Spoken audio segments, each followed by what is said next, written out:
Bismillahirrahmanirrahim. Assalamualaikum warahmatullahi wabarakatuh. Alhamdulillahirrabbilalamin. Asyhadu an la ilaha illallah wa asyhadu anna muhammadar rasulullah. Allahumma sholli ala sayyidina Muhammadin wa ala alihi wa sahbihi wa sallam. Asyhadu an la ilaha illallah wa asyhadu anna muhammadar rasulullah. Allahumma sholli ala sayyidina Muhammadin wa ala alihi wa sahbihi wa sallam.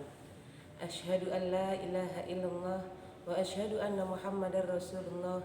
Allahumma sholli ala sayyidina Muhammadin wa ala alihi wa sahbihi wa sallim. Ya hadi, ya alim, ya khabir, ya mubin, ya wali, ya hamid, ya qawim, ya hafid. Rabbi shrah li sadri wa yassir li amri wahlul 'uqdatam min lisani yafqahu qawli. Amma ba'd. Anak-anakku, di dalam kehidupan sekarang ini, di dunia ini, tak lepas kita saling interaksi antara makhluk yang satu dengan makhluk yang lainnya. Kita kenal antara manusia yang satu dengan manusia yang lainnya. Kemudian terjadilah satu komunitas. Komunitas ini kalau dalam lingkup kecil yaitu ada di dalam keluarga. Kemudian lagi di dalam keluarga tersebut kita punya keluarga yang lain. Dan kemudian terjadi berbagai keluarga. Komunitasnya lagi yaitu mungkin kalau dalam istilah di Cirebon ada satu blok, satu desa, satu kecamatan, satu daerah, dan seterusnya. Komunitas ini akan terjalin dengan baik kalau antara yang satu dengan yang lainnya saling menghargai, atau kita memberikan haknya kepada makhluk yang lain. Karena tidak terlepas bahwa kehidupan sosial itu membutuhkan interaksi, membutuhkan komunikasi, supaya komunikasi tadi itu terjadi komunikasi yang efektif antara saya sebagai komunikan dan kalian sebagai pendengarnya. Sama halnya ketika pembelajaran. Ketika saya menjelaskan suatu hal, kalian meresponnya. Atau kalian ketika bertanya, kemudian saya meresponnya. Inilah yang terjadi komunikasi yang begitu efektif kalau kita lakukan dengan sesuai yang ada. Di dalam kehidupan masyarakat, yaitu kita punya tetangga. Kemudian ada hak dari tetangga itu. Untuk pertemuan sekarang saya akan menjelaskan tentang hak tetangga, pergaulan, dan persaudaraan. Hak tetangga yang pertama yaitu tidak menyakiti. Tidak menyakiti ini bisa melalui dengan tidak mengucapkan kata-kata yang menyakitinya, atau tingkah laku atau perilaku kita yang membuat dia kesal. Kadang menurut kita apa yang kita ucapkan, kemudian apa yang kita lakukan itu seakan-akan berbuat baik kepada orang lain menurut kita. Tapi ternyata kepada si penerima atau kepada tetangga kita itu ternyata perbuatan kita itu menyakitinya. Nah, ini yang harus cepat kita sadari, apa yang kita ucapkan, apa yang kita lakukan itu cepat introspeksi, koreksi diri kita supaya apa yang kita lakukan tidak menyakiti orang lain. Itu hak tetangga yang pertama. Kemudian yang kedua yaitu berbuat baik kepada tetangga. Berbuat baik ini bentuknya bermacam-macam, yaitu menolong. Menolong jika tetangga kita itu membutuhkan pertolongan. Di dalam kehidupan bertetangga, lingkungan sosial tidak terlepas, apalagi di desa, biasanya yang namanya gotong royong, tolong menolong itu masih ada. Contohnya ketika sedang ada hajatan. Ini kalau di desa, adat di desa itu kita ngasih tahu bahwa besok saya mau ada hajatan, mau ada nikahan, mau mengadakan khitanan. Dengan sendirinya tetangga itu akan datang. Apa yang akan saya kerjakan? Saya bisanya ini, saya melakukan ini. Itu tanpa bayaran. Dengan sendirinya akan datang sendiri-sendiri, tanpa dikontrak harus berapa jam, harus berapa hari. Nah, ini salah satu bentuk yang ada tradisi di masyarakat atau di kampung ini, saya sebagai orang kampung ini masih merasakan hal yang seperti itu. Jadi memberikan pertolongan kalau tetangga itu membutuhkan. Jadi jangan sampai tetangga dulu yang kamu harus datang, seperti itu, tidak usah. Kalau tahu ketika ada undangan bahwa besok saya hajatan, sebaiknya kita sebagai tetangganya akan datang sendiri dengan cara tadi membantu pekerjaan yang kita bisa lakukan. Kemudian cara berbuat baik juga yaitu menjenguk ketika sakit. Menjenguk ketika sakit, kemudian kita mendoakannya, itu adalah cara kita berbuat baik kepada tetangga. Nah, ini juga masih di masyarakat pedesaan ya atau kampung. Biasanya kalau orang kampung ada yang sakit di rumah sakit, itu akan berbondong-bondong yang datang 1 mobil, 2 mobil, 3 mobil angkot itu. Sampai ya di dalam ruangan itu ya penuh. Nah, ini bentuk guyupnya orang kampung itu ketika tetangganya ada yang sakit, itu akan selalu datang. Nah, jenguk ini sebenarnya ada ikatan ketika mendoakan tetangganya dengan memberikan semoga lekas sembuh, cepat sembuh ya, atau memberikan Fatihah, itu ada support tersendiri di batin orang sakit itu, energi yang baik yang menumbuhkan semangat untuk bisa melakukan hidup kembali lagi. Nah, ini salah satu bentuk tetangga yang memberikan perlakuan baik, yaitu ketika ada yang sakit maka menjenguknya. Kemudian menghibur ketika terdapat musibah. Nah, kenapa? Karena orang yang sedang mendapatkan musibah atau ujian yang diberikan oleh Allah itu ya perlu ada yang menghiburnya, perlu ada yang memberikan nasihatnya. Jangan sampai terlena, jangan sampai dia terjebak di dalam musibah itu yang kemudian dia berlarut-larut dan menyesalinya. Nah, kita sebagai tetangga menghiburnya dengan cara ya bertemu, hanya mendengarkan saja itu adalah bentuk kita berbuat baik. Apalagi kalau kita bisa mencarikan atau memberikan solusi dari apa yang dia merasa bahwa itu adalah musibah. Kemudian bentuk berbuat baik yaitu mengucapkan selamat jika tetangga kita sedang berbahagia. Contohnya ketika anak tetangga menikah ya. Kemudian kita datang ke sana terus kemudian mengucapkan selamat ya, selamat menempuh hidup baru, sakinah, mawadah, warohmah. Nah, ini bentuk ucapan selamat tadi itu berbagai macam. Tapi kalau biasanya di dalam pernikahan ya seperti tadi itu. Nah, memberikan ucapan selamat itu adalah bentuk bahwa kita itu peduli terhadap tetangga.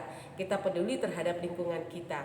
Bahwa tetangga kita lagi bahagia, maka kita pun memberikan pancaran bahagia kepadanya. Karena energi positif ketika kita pancarkan kepada yang lain, maka yang lain pun akan merasakan energi positif.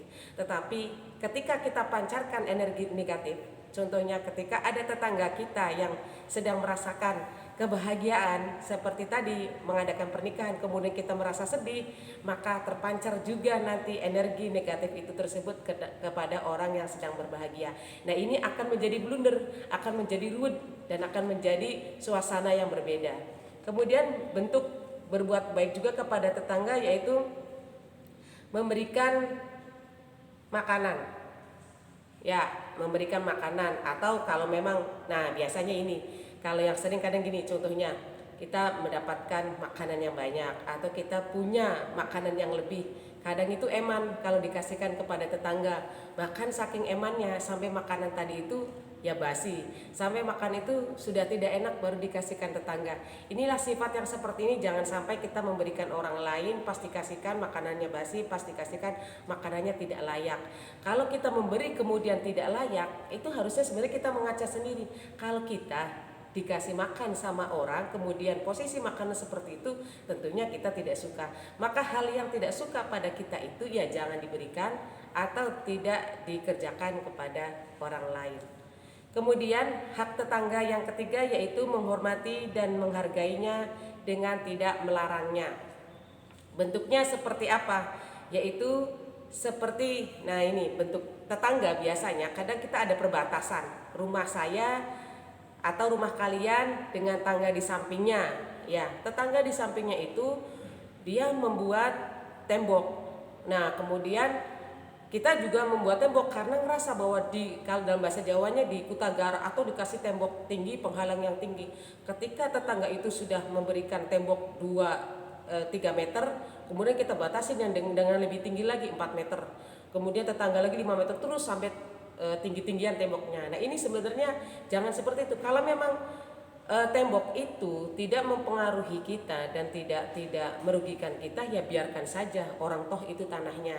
Nah tetapi kita bagaimana supaya kalau memang tetangga itu air yang jatuh dari paralon tadi atau air hujan ketika netes dari genteng tadi itu memang mengganggu di tanah kita, sebaiknya kalaupun toh kita akan memberikan masukan, maka dengan menggunakan bahasa yang halus.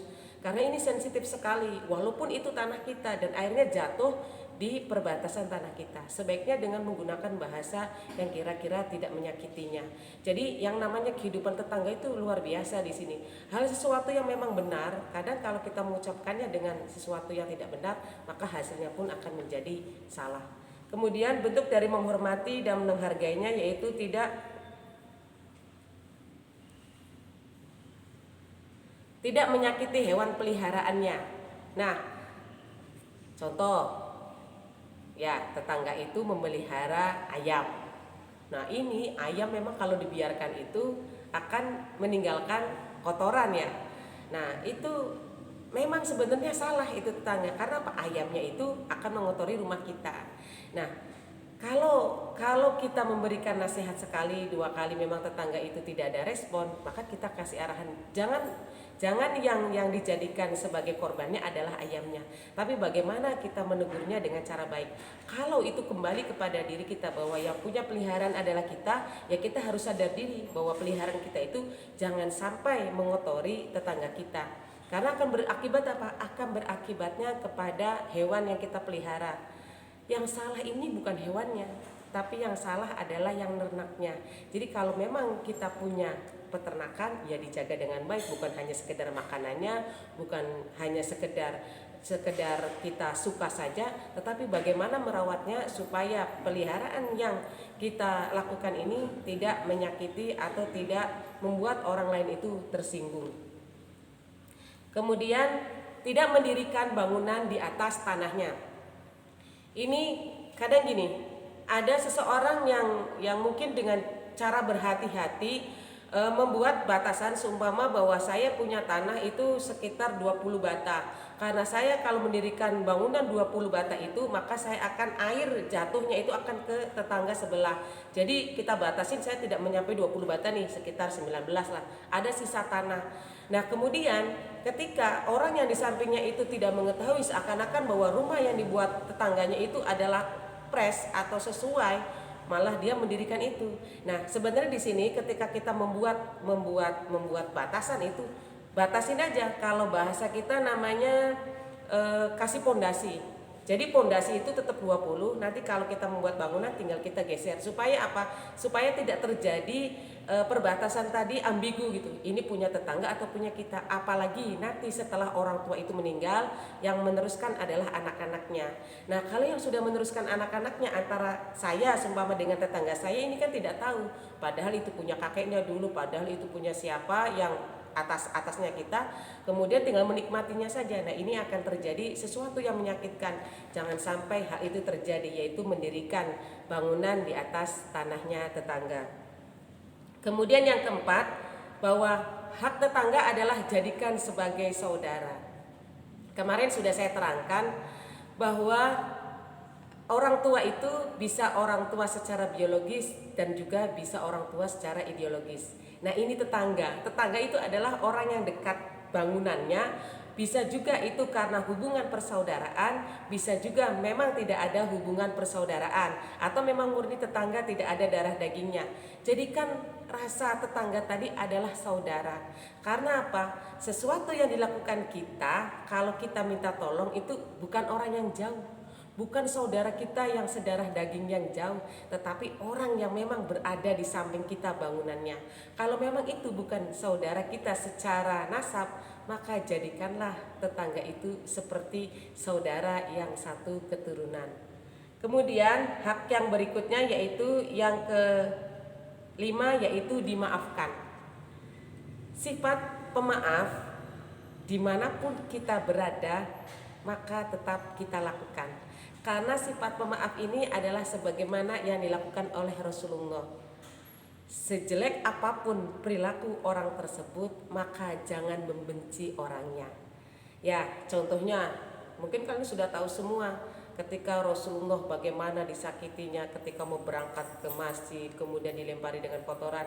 Ketika orang tersebut tidak ada, maka Rasulullah mencarinya. Ternyata orang tersebut adalah sakit. Nah, kita sebagai umatnya bagaimana menciptakan atau meniru perilaku Rasulullah itu wujud, bukan hanya sekedar cerita bahwa itu tuh Rasulullah seperti ini, kita harus teladani. Itu mah hanya sekedar pengetahuan. Kalau hanya sekedar wacana, namanya bukan wujud. Tapi bagaimana perilaku Rasulullah sebagai pemaaf yang tadi sudah kita ketahui dari pengetahuan itu, kita aplikasikan bahwa pemaaf itu kita gunakan sifat itu dimanapun kita berada. Kemudian yang keenam yaitu ditutup aibnya. Tetangga karena dekat maka sama dengan saudara. Biasanya ini akan tahu kejelekan-kejelekan dari tetangga itu.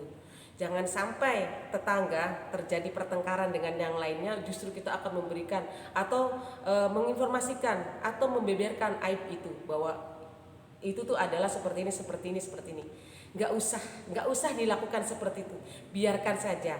Kalau memang kitanya tidak sanggup untuk mendengarkan aib tetangga tadi, nggak usah kita berada di situ. Kalau memang kita takut kepancing akan menambahkan aib orang tersebut. Jadi anggap saja bahwa yang kita dengarkan itu adalah menyakitkan kita. Kita tinggal pergi saja kalau memang kitanya tidak bisa menahan untuk nimbrung ke sana. Kalau kita bisa menahan, maka diam saja. Dengarkan dan biarkan orang lain seperti itu. Kita jangan sampai membuka aib tetangga itu. Kemudian yang ketujuh yaitu dijaga rumahnya ketika tetangga kita sedang berada di luar. Dijaga di sini bukan berarti seperti satpam ya, yang kemudian kita harus 24 di situ. Artinya gini, tetangga akan tahu kebiasaan dari kitanya. Contoh, di rumah itu biasanya tetangga kita itu kalau jam 6 sore lampunya baru nyala. Kemudian jam 6 pagi baru dimatikan. Kok kemudian dari kebiasaan itu hilang? Nah, di sini maka haknya tadi itu sebagai tetangga coba ditengok. Mungkin apakah di situ kesiangan tidak subuh, atau mungkin terjadi sesuatu hal yang kita tidak tahu, ternyata lagi sakit dan seterusnya. Maka kita tengok bahwa apakah tetangga ini baik-baik saja ataukah ada masalah. Nah, karena kita menjaganya, kita tahu kebiasaannya, kita datang ke sana. Oh iya, tetangga kita itu ternyata tidak ada apa-apa, hanya kesiangan. Mungkin juga ternyata tetangga tadi keluar lupa tidak menitipkan kepada tetangganya itu, ternyata lampunya tidak dimatikan. Nah, ini haknya tadi tetangga itu dijaga supaya apa? Kalau ada orang lain yang bukan pemilik dari rumah itu, karena kita sebagai tetangga yang baik, maka kita akan menegurnya. Oh, bahwa itu tuh tidak ada orangnya lagi keluar kota dan seterusnya. Nanti kalau terjadi apa-apa, maka kita akan menginformasikannya. Itu adalah hak tetangga. Dan yang terakhir yaitu berbuat baik juga kepada anaknya. Nah, berbuat baik kepada anaknya itu artinya gini, kita berbuat baik kepada tetangga itu tidak pilih kasih, tidak hanya kepada orang tuanya, tapi kepada semua tetangga yang ada di sampingnya. Sampai anak kecil pun kita berbuat baik kepadanya. Nah, inilah hak tetangga yang harus kita kerjakan sebagai makhluk sosial. Karena makhluk sosial tidak terlepas hubungan kita dengan Allah juga, hubungan kita dengan lingkungannya. Kemudian poin yang kedua yaitu pergaulan. Ini pergaulan, bahwa tadi kita makhluk sosial. Yang pertama yaitu mencintai saudaranya seperti mencintai diri kita sendiri. Sesuatu hal atau perlakuan kita, ketika kita barometernya adalah diri kita, maka saya yakin tidak ada rasa ingin melukai orang lain. Karena apa?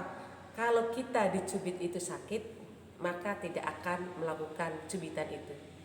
Ketika dipukul itu sakit, maka tidak akan melakukan pukulan itu.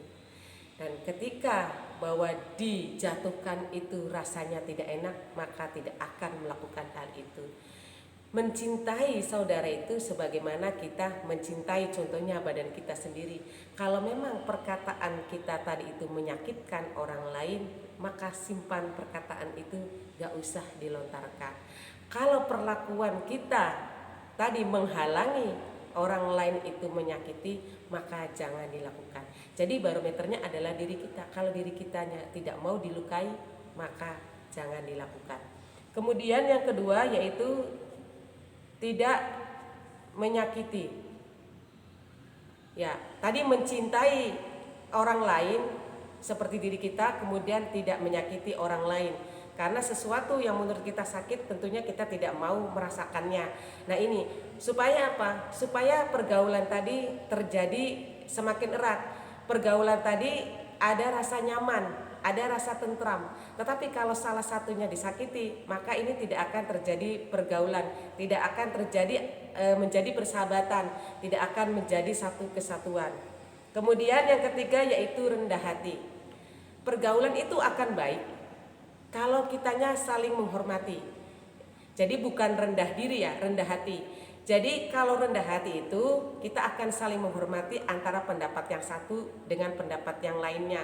Kalau kita sudah menghormati pendapat yang satu dengan yang lainnya, kita juga menghormati perilakunya, kita menghormati ucapannya, maka di sini tidak ada yang saling menyakiti. Nah, di sini perlu supaya pergaulan tadi itu terpupuk dengan baik. Yang keempat yaitu menghormati orang tua dan mengasihi yang muda. Kadang ya ada sifat senior dan junior. Jadi kadang senior itu memandang bahwa junior itu apaan sih kamu anak kecil, kamu masih belum ngerti, kamu tuh seperti apa. Nah ini kadang sifat senior yang seperti itu. Nah sifat yang seperti itu kita hilangkan, kita ganti dengan bagaimana, karena ini anak kecil, karena ini adalah junior, senior memberitahukan supaya junior tadi itu tumbuh berkembang dengan sesuai yang diharapkan. Itu tandanya mengasihi yang muda. Nah kalau yang muda tadi dikasihi, nanti toh suatu saat, nah ini kan ada dengan sendirinya sih, sebenarnya bukan harapan, tapi dengan sendirinya orang tersebut itu akan menghormati yang tua. Kalau yang tuanya memberikan contoh yang baik dengan bentuk kasih sayang, maka yang mudanya pun akan menghormati yang tua. Nah ini adalah adab di dalam pergaulan. Yang kelima yaitu bermuka manis. Bermuka manis ini bukan sok manis ya, artinya gini, bermuka yang tidak menyakiti orang lain, yang ketika kita pandang itu menyejukkan hati, yang kita pandang itu nyaman, yang kita pandang itu rasanya tentram. Jadi bermuka manis di sini bagaimana supaya orang lain itu ketika dalam suatu forum terjadi pergaulan tadi itu ya yang membahagiakan. Tidak sampai ketika melihat wajahnya saja kita sudah bosan, kita tidak mau, maka tidak akan terjadi pergaulan. Kemudian yang keenam yaitu tidak mendengar berita-berita buruk dari orang lain. Ya, kayak tadi yang hak tetangga itu. Jadi biarin aja lah, kalau memang orang tersebut melakukan hal yang tidak baik, ya biarin saja orang itu. Nggak usah kita mendengarkan. Karena khawatirnya apa? Ketika kita mendengarkan, kita tahu malah justru kita akan menambah keburukannya itu. Maka nggak usah mendengarkan itu. Kita supaya jaga bahwa biarlah perbuatan dia buruk, dia toh yang melakukannya. Nah ini pergaulan. Kemudian yang terakhir yaitu memelihara kehormatan, harta, dan yang lainnya. Jadi menjaga kehormatan antara teman yang satu dengan yang lainnya itu perlu dijaga. Kenapa? Karena tadi kalau kita sudah saling menghargai, maka kita akan menghormati yang satu dengan yang lainnya. Dengan hal-hal tersebut tadi itu, maka terjadilah pergaulan yang kita harapkan. Pergaulan yang mana di dalamnya ada rasa seperti persaudaraan, ada rasa seperti keluarga, dan ada rasa saling ingin menyatukan antara yang satu dengan yang lainnya. Kemudian yang terakhir yaitu adanya persatuan. Yang pertama persatuan bahwa kita dari unsur yang sama. Manusia itu diciptakan dari unsur yang sama, yaitu dari tanah. Sifatnya tanah itu menerima, bukan api. Kalau yang kita timbulkan itu api, sedangkan di depan lagi api, maka terjadilah pembakaran yang luar biasa. Maka terjadilah api dengan api berkobar besar. Kalau kita contohkan bangunan, maka bangunan itu akan terbakar.